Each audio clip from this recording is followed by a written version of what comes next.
All right, this is going to be a review of SummerSlam 2013. This will be the last classic SummerSlam for this month. But yeah, 2013, highly requested. I remember I did not review this show at the time because, 2013, I stated this before, but it was just such a, hassle and such a process to try to upload videos back then. And, that was part of the reason why I didn't do it. And obviously, the technology wasn't as strong back then. But yeah, this was the last pay-per-view of the, traditional pay-per-view format. So I do remember actually ordering it on DirecTV. But yeah, I thought this was an incredible, I'm just going to call it a double main event. And, most of you guys do know my thoughts on the matches, the two mega matches from this show, from the, the top 10 SummerSlam video. I think I put both matches in the top 10 WWE matches of the decade. So it's well documented how, praised this show is. But yeah, this SummerSlam is definitely, this was the two best matches of 2013, arguably. You could even make the argument that it's two of the top 10 matches in SummerSlam history. So yeah, you really did get your money's worth here. But there were a lot of complaints about the build up here. A lot of people were very critical of the aftermath with the way they booked Daniel Bryan and just the overall lead up to the show. Plus you got the controversy with, who's going over between Brock and Punk, which, definitely did cause a lot of friction. But let's get right down to the review. We got Los Angeles, California. I think LA is like the perfect format for SummerSlam. Because when you think of the summertime, you think of LA, palm trees, nice weather. I don't think you want to be in a place like Cleveland or a place like, some other place that doesn't have, beaches and nice weather. So I like the association with LA, even more so than Brooklyn. But yeah, let's get right down to it. First match tonight, you got Bray Wyatt with Luke Harper and Eric Rowan at ringside to take on Kane. Obviously, you could call this an Inferno match. I guess Kane was involved in every single Inferno match. I guess since the last one with Bray and Randy Orton was the first one Kane was not involved with. But they called it a Ring of Fire match. I thought they were going to say Ring of Honor when I was watching this back. But yeah. Anytime you can light up the ring with fire, it's always going to get a great reaction. It's going to look cool from a visual standpoint. You actually did have firemen at ringside, which is smart. I think you always invest in the safety, having the firemen at ringside. I'm not sure why they didn't do that sooner, but yeah. I really don't have much to say about this, but when the fire went out, Luke Harper and Eric Rowan got into the ring and they, took advantage and triple team Kane to get the pinfall here. But I'm just going to say from a visual standpoint, you had to keep it short, and it did look cool, because of the way it looked. But yeah. I can't say that this show actually got off to a great start with a matchup like this. All right, so next up we got Cody Rhodes actually taking on Damien Sandow. So Damien Sandow actually won the Money in the Bank ladder match on the SmackDown side at Money in the Bank the previous month. And I believe he was the first Money in the Bank holder not to be able to win the championship and cash it in successfully. So he's actually facing, I guess, his former tag team Rhodes Scholars partner in Cody Rhodes right here. Cody actually shaves the mustache, and this was good. I thought it was okay. The fans definitely did get behind Cody. Once again, this fit the theme of when you have the Money in the Bank briefcase, you could afford to take a pinfall. So Cody goes over in an extremely short and fun match, and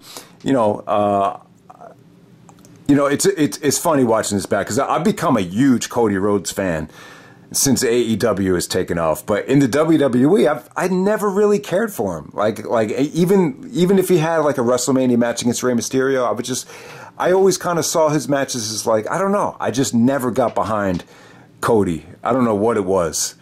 But I'm a huge fan now, so I don't know what that says about Cody. I don't know what that says about the way WWE uses certain guys. I don't know what it was. Maybe it's a situation where they always saw the family as more of a NWA, WCW, blood in his veins, maybe that type of thing. But, Cody and Damien Sandow, definitely, this would have been a solid Raw match, without a doubt. And then next up, we got the most underrated match on the show. I'm going to say one of the most underrated SummerSlam matches ever. Yes, Alberto Del Rio, the World Heavyweight Champion, taking on Christian. Christian, you know, this was almost like Christian kind of promoting his retirement almost. Like, this, all I need is one more match. Which was actually, I think that might have been like a Hulk Hogan catchphrase at first, but for whatever reason, Christian kind of adopted it, and it became like one of his catchphrases on the way out. But yeah, man, great stuff between Del Rio and Christian. I think when you look back on it, both guys were severely underutilized. And with Del Rio, it's funny. You can make the case that WWE overpushed him. You know, they had him win the 40-man Royal Rumble, and, you know, he was constantly in the world title scene on SmackDown. But then when you watch a match like this, you're like, man, maybe you could have gotten more out of Del Rio. Like, why is this guy the champion and it feels like he's in the mid-card? Because this match was awesome, man. And, you know, the fans are great, too. Like, this is an example of, you know, maybe this era is a little bit underrated right here, because I felt like the fans really weren't as spoiled like they were, you know, 10 years earlier. I think 10 years earlier, if you did this in 2003 during the whole Lance Storm, Stone Cold, you know, boring era. Remember that time when Austin was trying to get the fans to chant boring to Lance Storm, and the whole boring thing kind of became a theme, you know, for a lot of the matches at that time. You know, who knows if those fans would have reacted anywhere near as well as they did when Del Rio locked in the cross arm breaker and Christian selling the shit out of his shoulder like he was going to die. So, yeah, I thought some of the transitions here were beautiful. I thought Christian's selling of the shoulder was on the money. I thought Del Rio had some really nice transitions to the snapbacker or the backbreaker, whatever it was. That was a really, that knees into the back from the top turnbuckle, that came off really great. I can't remember exactly what he called it, but yeah, you know, Christian selling the shoulder and sucking it up and doing the spear. So you had a great crowd, great near falls, great selling, great transitions, a beautiful underrated match right here. You know, you look at the length and it's almost about half the amount of time that some of the you know, big money matches got, but man, like, I'll tell you, it's really not that far behind, you know, that this spectacular double main event. You know, yeah, I would even say this is a 3-match show, and Del Rio and Christian, it's the third wheel, but it's still a really good third wheel right there. So definitely check it out if you haven't seen it. I'm gonna give it 4 stars. I thought it was that good. All right, so next up you got Natalya taking on Brie Bella. So Natalya pretty much easily goes over Brie Bella. You had a lot of interference at ringside featuring Cameron and Naomi and the Bellas and Eva Marie. A lot of shenanigans at ringside, but Natalya successfully goes over and delivers a sharpshooter, paying homage to her uncle Brett, and we move on from there. Next up, we got Brock Lesnar with Paul Heyman taking on CM Punk. Ended up being a no disqualification match at the last second. Yeah, I think they made it no DQ to kind of overprotect Brock, to make some of Punk's offense a little bit more believable. You know, you could do low blows and chair shots and things like that. But yeah, Brock versus CM Punk, the match is amazing, and it's refreshing. This is the only time we've seen it. The only time you really saw, you know, both of these matches, Daniel Bryan and Cena, and Brock and Punk. Neither of these guys were able to have a rematch. So I think that's what makes this show so special. It was kind of a one-shot deal for both matches. And, you know, you had the whole Paul Heyman situation, which made this very intriguing. You know, I was dying to see Punk versus Lesnar, and, you know, I'm glad they did it. Obviously, CM Punk wanted to turn babyface so he could sell more merchandise. You know, when he did take he took a couple months off after WrestleMania, then he did come back, but it was just hard to book Punk as a babyface with Paul Heyman. So ultimately they decided that Heyman sided with Brock because Brock can make him more money, and plus, you know, Punk couldn't beat Brock Lesnar. And, you know, they tried to give a little bit of like a couple of bullshit reasons as to why Heyman didn't want to associate with Punk anymore. But bottom line is, Punk turned on him in the Money in the Bank ladder match, and we move on from there. So you got Brock and Punk going at it. You know, I love a lot of the shots where Brock is just talking to the camera or talking to Paul, and he's like, "So this is your boy, huh? So this is your boy, huh?" But yeah, you know, a lot of controversy here too. Like, I think a lot of fans were confused as whether really Punk had a huge gripe with Brock because, you know, he did fit the bill of like a part-timer coming in and, you know, taking away, you know, these major spots. And I know Punk had an issue with a lot of the, you know, advertising on Brock Lesnar's tights, because I know Punk wanted to, you know, be one of the first ones to do that as well, or cash in on that as well. But ultimately, Punk said that, you know, he and Brock definitely got along, and, you know, they definitely became friends, talking about mixed martial arts and jiu-jitsu and all that stuff. So, yeah, you know, you could definitely see it in this match. They had great chemistry. There was great communication. It felt like they had the match that they wanted. It didn't feel like a WWE style match. You saw just, you know, very violent, very vicious. It just, yeah, Punk actually looked like, you know, at this time, Punk really kind of diversified his moveset here. You saw a lot of that. I know he was, when he took that break, he was actually taking jiu-jitsu classes, and, you know, you could definitely see it pay dividends here. And, yeah, but Brock's offense was just vicious, man. Like, he definitely roughed Punk up, and a lot of the suplexes and chair shots, it looked a little bit too stiff. Very high flying as well. And, yeah, Punk took a lot of chances. And the only gripe with the match is Heyman. Like, I think there's like a little bit too much Heyman involvement. I wouldn't have minded it if he was, you know, gotta interrupt a couple of the kickouts or break up a couple of the pinfalls or whatever. But I don't know. It definitely seemed a little bit excessive how Punk was constantly trying to put the Anaconda Vice on Heyman. I would have loved for Heyman to be more of, you know, just looking at this match like it's all business instead of interfering. But yeah, it didn't take away from the match too much for me. But I think if you want to look for a gripe, you know, that would be it. But yeah, very hard hitting. You know, the offense with, you know, Brock hitting the F5 on the steel chair looked nasty as well. So yeah, I know Punk. You know, Punk was always running into these roadblocks. It's like he couldn't beat The Undertaker at WrestleMania because obviously you have to keep the streak alive for Taker. You know, you couldn't beat Brock at SummerSlam because we need to keep Brock looking strong. And plus, Brock had already put in over Cena and Triple H. And we can't have Punk go over The Rock because, you know, he's scheduled to take on Cena for the belt at WrestleMania. So, yeah. You know, Punk was definitely like a victim of bad timing. And I do feel a little bit bad for Punk because I think he needed like that Jericho break, which did, you know, Jericho wonders down the road. He never really got it. You know, when Punk was going to take the break, you know, that's kind of when the summer of Punk 2011, you know, massive push came. So I always think that that's one of the things that Punk needed. But yeah, looks like we'll finally get Punk returning this week. And yeah, but yeah, Brock and Punk was definitely a, you know, refreshing matchup. It still holds up well. It wasn't oversaturated with a ton of rematches. So the match still really holds up. And I would actually say you could argue it as being the greatest SummerSlam match of all time. I think it was that good. All right, next up you got Dolph Ziggler and Kaitlyn taking on Big E Langston and AJ Lee. Mixed tag team match. Yeah, so it was cool to see AJ. AJ's has got, you know, her and Punk definitely do make a great couple. You know, you could definitely, they're both very unique. So I could see why they ended up together. So it would be interesting to see if we ever get AJ again. I definitely loved AJ. She was definitely one of my favorite divas, looks wise, personality wise. I don't know, wrestling wise, I don't really remember, you know, exactly how good she was. It was tough for her and Kaitlyn to really, you know, keep the fans engaged here. But I love Ziggler, though. I thought Ziggler and Big E, you know, whenever they were in the ring, you got maximum effort from both guys. Like, say what you want about Ziggler, though. I know my brother's very critical of him because he thinks he's like a Shawn Michaels wannabe.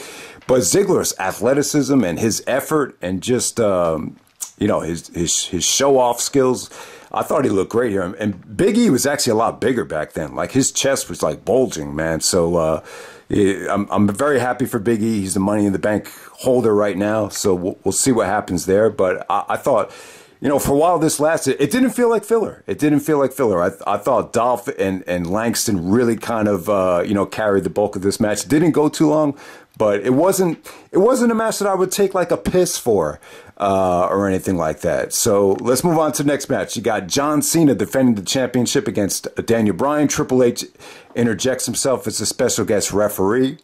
I think because of Vince, too. Vince made the comment that he didn't want Bryan to become champion. Then you had Brad Maddox, who was going to be a special guest referee. So But yeah, ultimately, Triple H is the special guest referee. You knew kind of a predictable ending here. I think a lot of people saw this coming.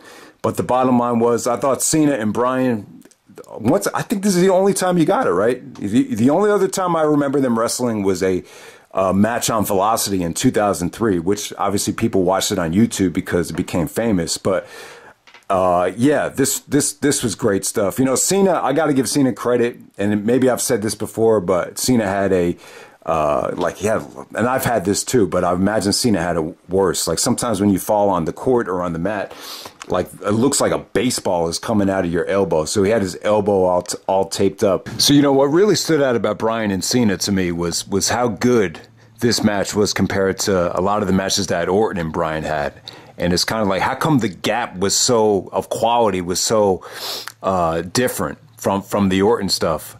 I don't know. I think it's a testament to Cena. Cena's conditioning was always underrated. He was able to have, this match was long. It was long. It was good. It was consistent. There just really was a grueling pace to this match. So you just credit Cena for the conditioning part of it. And I think it kind of speaks to face versus face matches. They're always a lot of fun. They're always fast paced.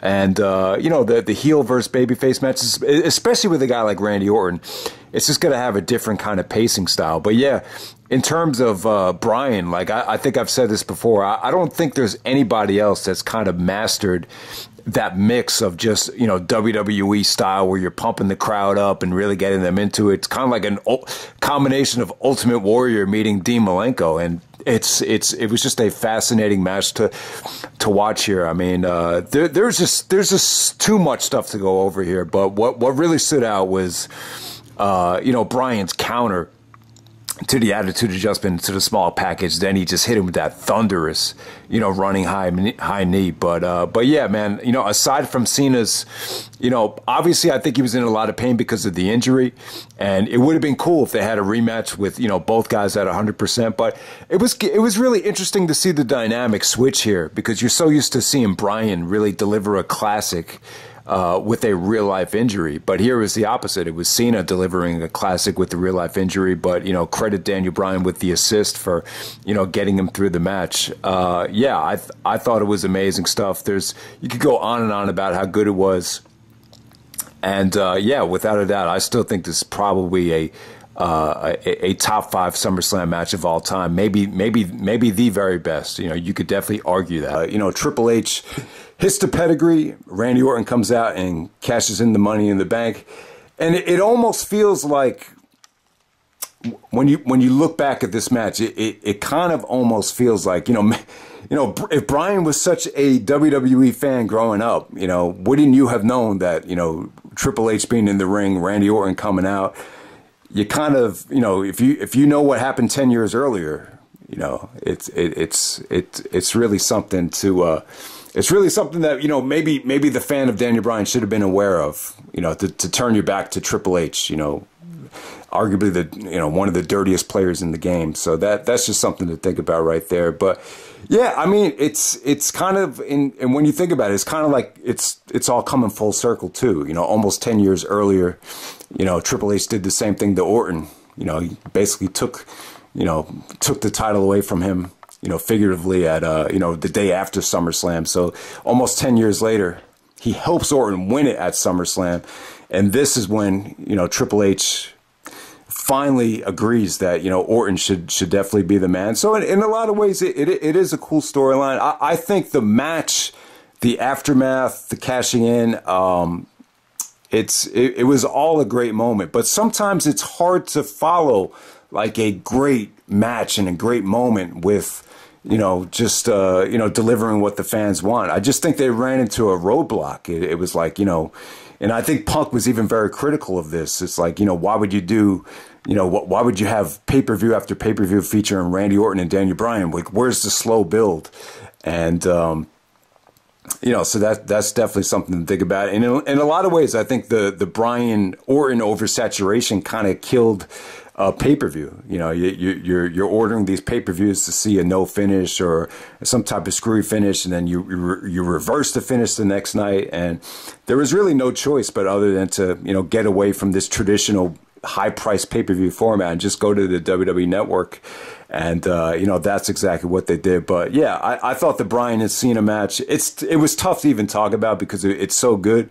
It's just a straight-up just war between both guys where, you know, the crowd was with both guys every step of the way. And give Cena credit for, you know, the severe gut check there. I thought it was an awesome match. I still can't decide, you know, what the better match was.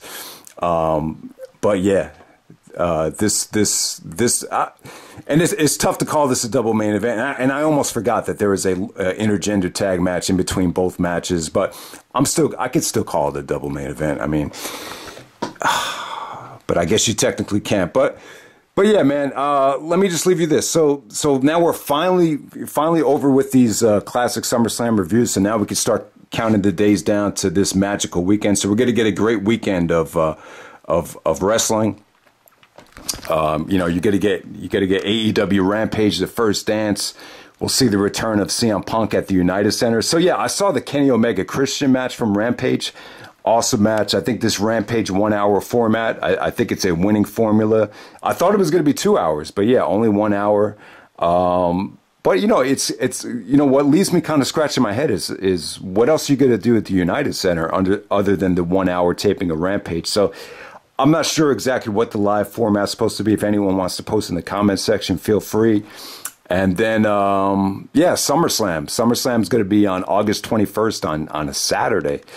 And, you know, I'm really not that excited about the card. I don't think the card looks amazing.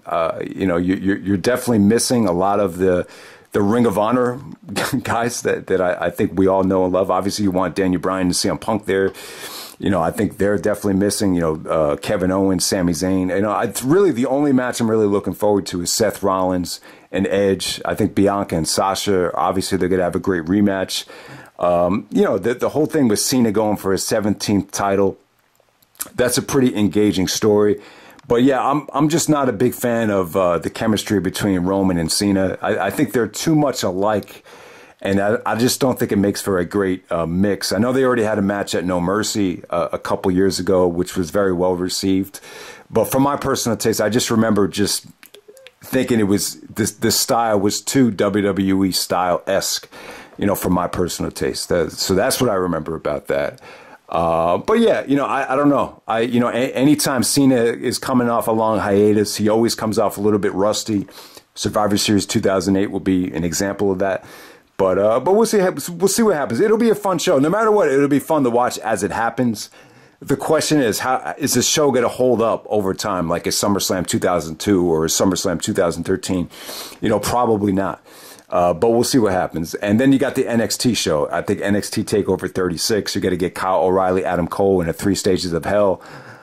I'd be very careful about how that's booked. I think, you know, I'm not a big fan of seeing Cole in these 45-minute matches, but, you know, who am I to tell someone to lower, you know, the amount of time, because this video is taking way too long as it is. But, hey, you know, I think Cole and O'Reilly, I think they have a classic in them. I do, but I just don't want to see this end up being, you know, over the 45-minute mark, if that makes any sense. But we'll see what happens there. But, you know, the match that I'm most looking forward to from that is obviously Walter and Ilya Dragunov. I think that'll be amazing. They wanted to save that match for fans, and I think that was the right way to go. So yeah, I'm glad about that. You know, NXT hasn't really, you know, they're kind of going through a slow period right now, but it should be interesting to see Samoa Joe and Karrion Kross. It's Samoa Joe's first match in a long time, so we'll see what Joe has in store for us. But yeah, man, that's pretty much it. It's going to be a great weekend.